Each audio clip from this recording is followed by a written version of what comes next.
उर्मिला और सुरेश राठौर की आपसी लड़ाई थी।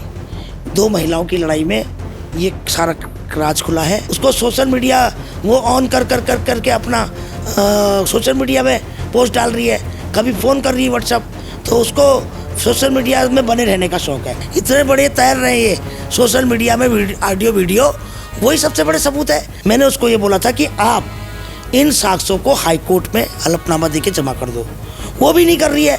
फिर अभी BL संतोष का वीडियो लीक कर दिया।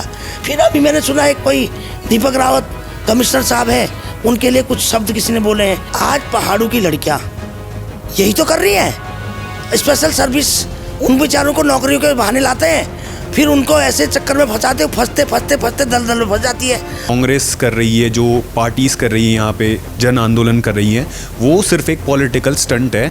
कांग्रेस कर रही, कांग्रेस का बुखार क्यों चढ़ा है? जो तुम्हारे खिलाफ आवाज उठाएगा उसको टोपी पहना देंगे, और खुद जब ये टोपी पहन के चरणामृत पीते हैं वो कुछ नहीं है। धर्मपुर विधानसभा में 12 स्पा सेंटर है, क्या हो रहा है वहाँ?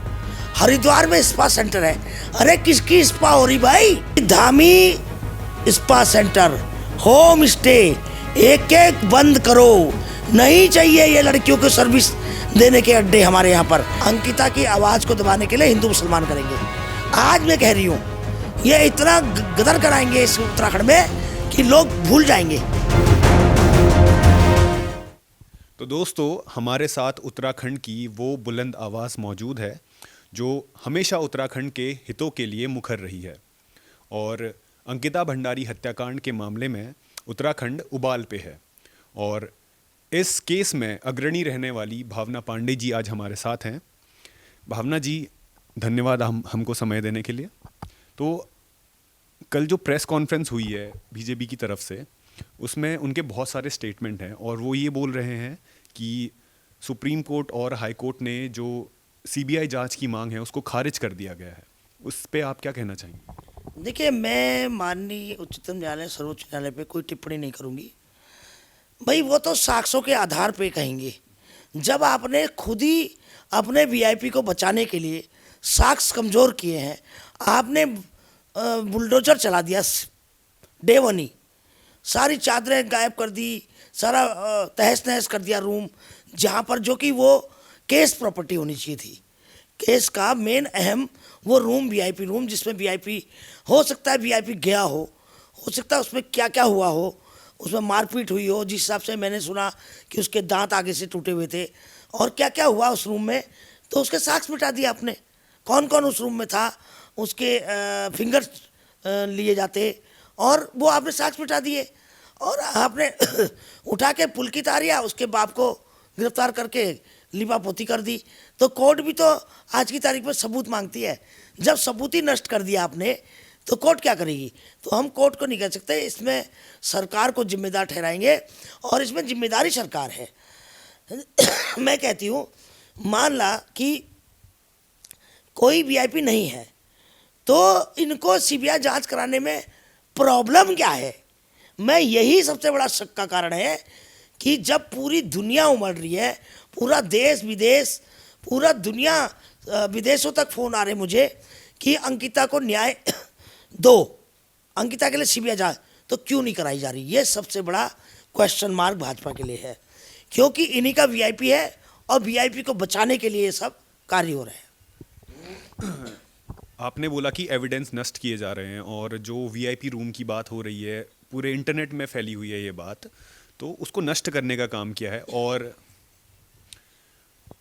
और जो अंकिता और उसके दोस्त के बीच में जो चैट्स हुई थी VIP को स्पेशल सर्विस देने की, उस पे कोई SIT की जांच नहीं हुई, उस तरफ कभी गई नहीं है जांच, इस पे क्या कहेंगे? देखिए, स्पेशल सर्विस, आज पहाड़ों की लड़कियां यही तो कर रही हैं।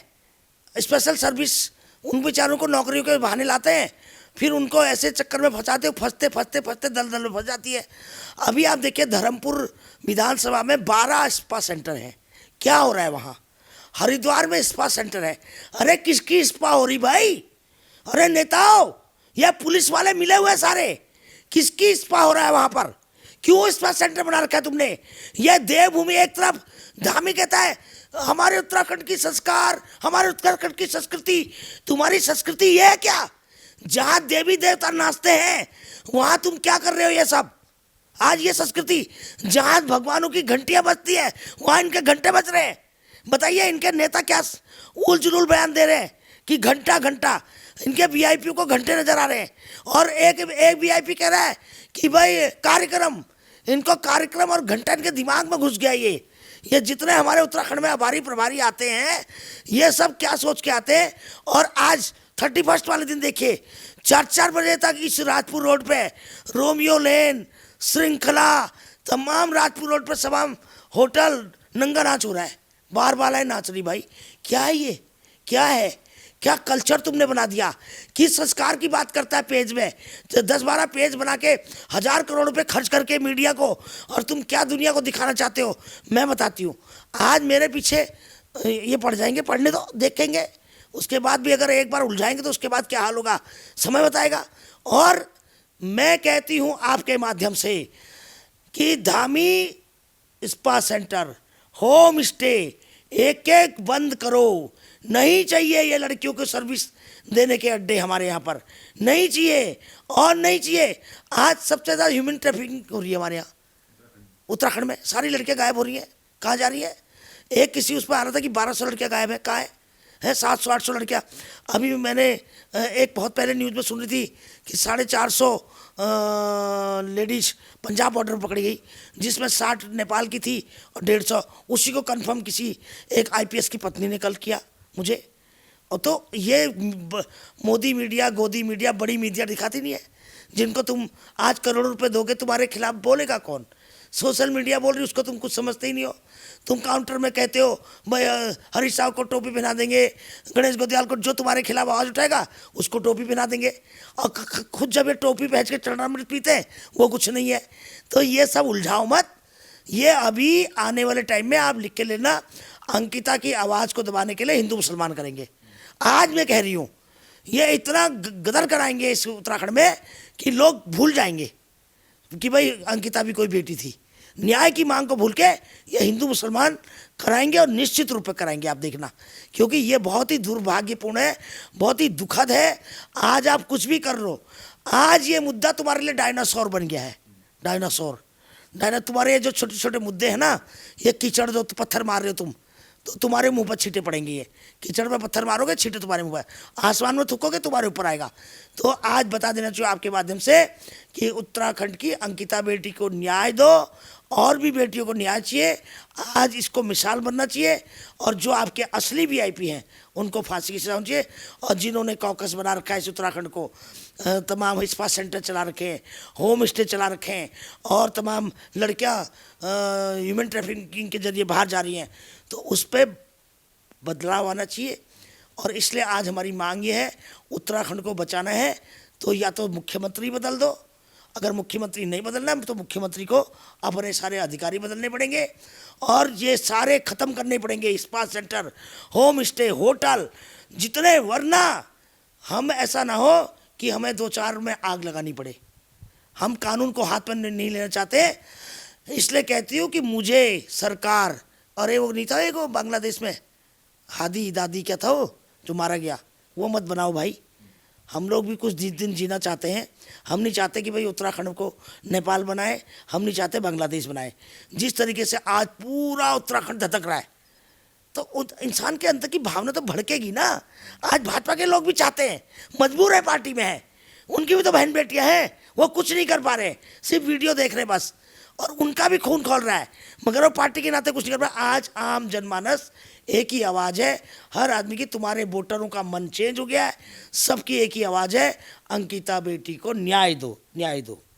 मैम, जो सरकार की तरफ से ना सिर्फ एक प्रेस कॉन्फ्रेंस रखी गई, और जिसका सिर्फ एक ही मतलब था कि जो कांग्रेस कर रही है, जो पार्टीज कर रही है यहाँ पे, जन आंदोलन कर रही हैं, वो सिर्फ एक पॉलिटिकल स्टंट है, और दोषियों को तो सजा हो गई है, अब क्या चाहिए बोल रहे हो? भावना पांडे कोई पॉलिटिक्स में है? भावना पांडे उत्तराखंड की बेटी है। रेणु अधिकारी पॉलिटिक्स में है, वो तो एक सोशल वर्कर है। वो कि जितने भी महिलाएं आज सोशल मीडिया के जरिए आवाज़ उठा रही हैं, वो कौन सा पॉलिटिक्स में है। यूकेडी बेचारी क्या, वो तो आंदोलनकारी पार्टी है। स्वाभिमान मोर्चा वो आंदोलनकारी पार्टी है। जन स्वराज वो आंदोलन कर रहे हैं। आम जनमानस, कांग्रेस तो कर ही रही, कांग्रेस को करना ही पड़ेगा। अब विपक्ष है, विपक्ष को तो आवाज़ उठानी पड़ेगी ना। विपक्ष को अगर इनकी आवाज़ नहीं उठाएगा तो कौन उठाएगा। तो आज कांग्रेस की तरह ही उससे ज़्यादा आम जनमानस आक्रोशित है। कांग्रेस करेगी क्यों नहीं करेगी। और जिस तरह से कल सुबोध उनियाल वो मांग रहे हैं सबूत, अरे सबूत क्या जनता देगी। सबूत तो कहाँ से थे तुम्हारे, इतने बड़े तैर रहे हैं ये सोशल मीडिया में ऑडियो वीडियो, वही सबसे बड़े सबूत है। उनकी जांच करा दो कि वो आज असली है नहीं है। और या जिसने बोला है उसको बुला के तुम कहो, पूछो उसकी, उससे पूछताछ करो। जिसने फैलाए रिकॉर्डिंग की उससे पूछताछ करो। उनको तो तुम केस लगा के भगा दे रहे हो हैं, और आम जनता को पिछले के लिए छोड़ा आपने। और दूसरी बात, सुबोध भाई उनियाल से कहना चाहती हूँ, ये पार्टी जो है ना, ये पार्टी महिला प्रेमी है। आपने देखा होगा, मैंने सुबोध उनियाल के बारे में भी कल 1-2 बयान दिए थे, वो काफ़ी लोगों के फ़ोन आए। ये सत्य बात है कि जो काम उत्तराखंड की महिलाओं को इस्तेमाल करेंगे, काम देंगे बाहर की लड़कियों को। आपने देखा जो हिमाचल की कणिका थी, कणिका वो बाहर की तो थी, तो जिसको 22 करोड़ का काम की बात वो कह रही थी, क्या सत्य क्या झूठ है वो तो मंत्रालय बताएगा इनका। मगर ये है कि इस तरह का हाल इस उत्तराखंड में। और अभी एक कांग्रेस की मंत्री, भाजपा की मंत्री रेखा आर्या का पति कहता है 25-30 हज़ार में लड़कियां मिल रही हैं, बिहार की लड़कियां। अरे भाई शर्म आती है। वो बिहार की लड़कियां भी तो बेटी है हमारी, हिंदुस्तान की बेटियां हैं। तुम उनके भाव लगा रहे हो। आज तुम यहाँ बिहार की रेट लगा रहे हो, कल वहाँ जाके उत्तराखंड का रेट लगाओगे। अब ये बता दो कि तुम्हें अगर बिहार में 25-25 हज़ार में लड़कियां मिल रही थी, तो यहाँ काहे को अपना एसएससी कराने आए, काहे को तुमने उत्तराखंड की बेटी से शादी करी भाई है। ले आते 25-25 हज़ार की है, इनकी शादी तो हम किसी पहाड़ी से करा देते।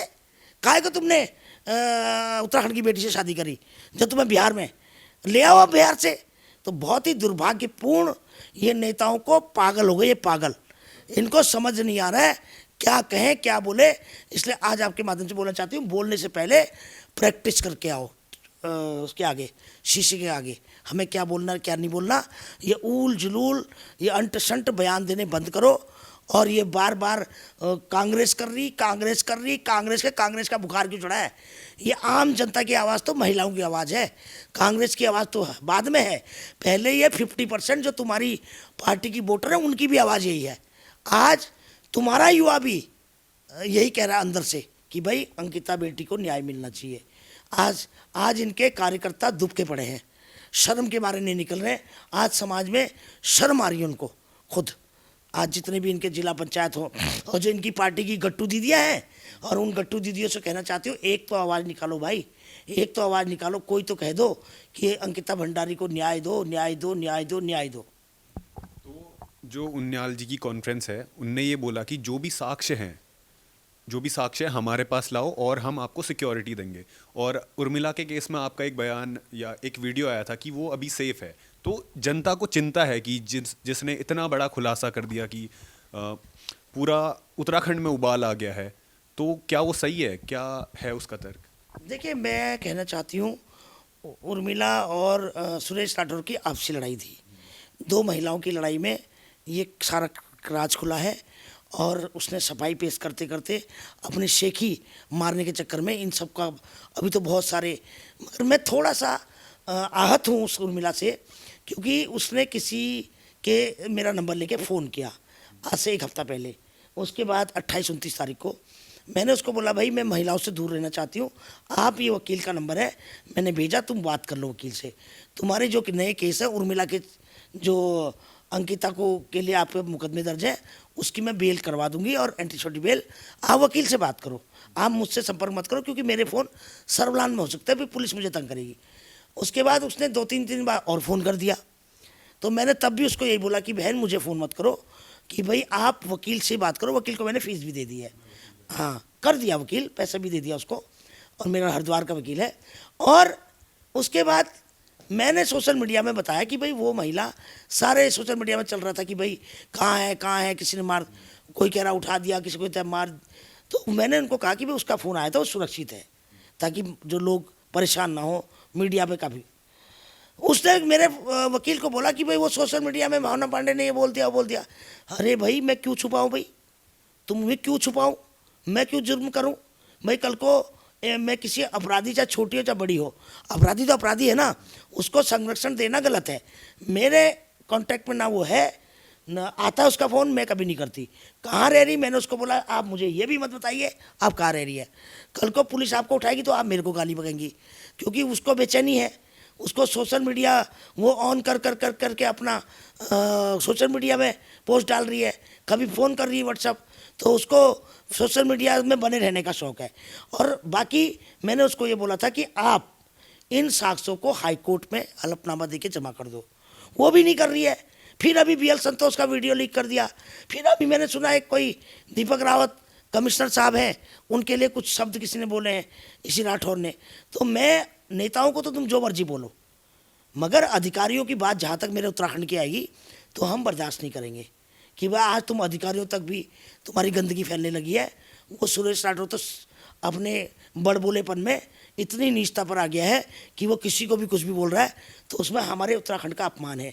वो हमारे कमिश्नर हैं, और इसलिए मैंने आज सोशल मीडिया में ये बोला कि जो भी मुझसे संपर्क ना करें। मेरे वकील को मैंने बोल दिया है, जो केस इसके नए हैं उन पर आप जमात करो, पिंड छुड़वाओ मेरा भी। और मैं हाथ जोड़ के कहना चाहती हूँ उसको, कल को मुझे ब्लैकमेल करने लगेगी, कल को ये कहने लगेगी भाई मैंने उससे ना कोई वीडियो मांगा, न मैंने उसको कहा। हाँ, एक बार जब शुरू में उससे मेरी बात हुई, उसने ये कहा था कि 8 बजे मेरा वो आने वाला है लाइव, तो उमेश कुमार के लिए कुछ कहना चाह रही थी, उसका आईडी बंद हो गया। तब मैंने उससे कहा था कि तेरी आईडी बंद होगी, कोई बात नहीं, तेरे पास क्या है उसके लिए, तो एक वीडियो बना के भेज। ये मैंने जरूर कहा उसको एक बार। उसके बाद मैंने किसी नेता के बारे में कोई वीडियो नहीं मांगा, न मुझे ज़रूरत है, न अधिकारी के बारे में, न मैंने उससे कोई उसके साक्ष्य मांगे। वो जो भी करे वो वकील को भी मत दे, मेरे वकील को भी लोकेशन मत दे, सीधा हाई कोर्ट में जाओ, हाई कोर्ट में जाके हलफनामा दे के जमा करो। मगर उसको सोशल मीडिया में नए नए वीडियो भेज के सेकी बटोरनी है अपनी, और सोशल मीडिया पर, तो मैं इससे दूर होना चाहती हूँ। मैं इस चीज़ से, इस गंदगी में मैं पढ़ना नहीं चाहती, बिल्कुल भी नहीं पढ़ना चाहती। मैं एक उत्तराखंड की साफ़ सुथरी बेटी हूँ। मुझे दर्शन भारती जी ने कहा, CM से उसने बात कराई, दर्शन भारती ने उससे कह दिया कि तुम्हें एक महिला मदद कर सकती है, तो उन्होंने मेरा नंबर दे दिया। उन्होंने मुझसे भी कहा कि भाई आप उसकी हेल्प करो, तो मैंने हेल्प करा। बाकी मैं माफ़ी चाहती हूँ, मैं हाथ जोड़ती हूँ, मुझसे दूर रहें। और मैं कोई अब आगे फर्दर तुम्हारे जो उल्टे सीधे केस हैं उन पर मैं कोई मदद नहीं कर पाऊँगी, क्योंकि इसलिए कि तुम कहना नहीं मान रही हो। जब मैंने आपको बोला कि हाई कोर्ट में जमा करिए सारे साक्ष्य, तो आप नहीं मान रही हो, तो इसलिए मैं अपने आप को बैक कर रही हूँ। बहुत बहुत धन्यवाद। तो जैसे आपने पांडे जी का बयान सुना, तो वो अभी भी अडिग हैं अंकिता भंडारी केस को लेकर, और आगे भी ऐसे ही जो उत्तराखंड में अगर कोई भी विपदा आती है तो उत्तराखंड के लिए हमेशा खड़ी हैं। दूसरा मैं एक सवाल रखना चाहती हूँ, जैसे रेखा आर्या के पति ने बोला 25,000 में बिहार में लड़कियां मिलती हैं। अरे लड़कियों का रेट तो तुम्हारा 25-30 हज़ार का है, और जब तुम्हारी भेड़ आती है वो 8 करोड़ की आती है। लड़कियां 25,000 की, 30,000 की, और इनके भेड़ों की कीमत 8 करोड़। अरे समझे क्या? इनके मंत्रालय में अभी जब विदेश से भेड़ें आई थी, बड़ा मीडिया में चला था कि 8 करोड़ की भेड़ आई हैं। अब वो कहाँ है भेड़ पता नहीं है। तो यही पूछना चाह रही हूँ कि लड़कियों की कीमत तो इनके यहाँ 25,000 रुपये है, और भेड़ों की इनके यहाँ कीमत है 8 करोड़ रुपये। इसके साथ तो जैसा कि आपने ये बयान में सुना कि ये जो पांडे जी जो बुलंद आवाज़ है उत्तराखंड की, वो अभी भी अंकिता भंडारी केस को लेकर अडिग हैं और सरकार से हमेशा प्रश्न पूछती रहेंगी। देखते रहिए द न्यूज़ वाला नेटवर्क। धन्यवाद।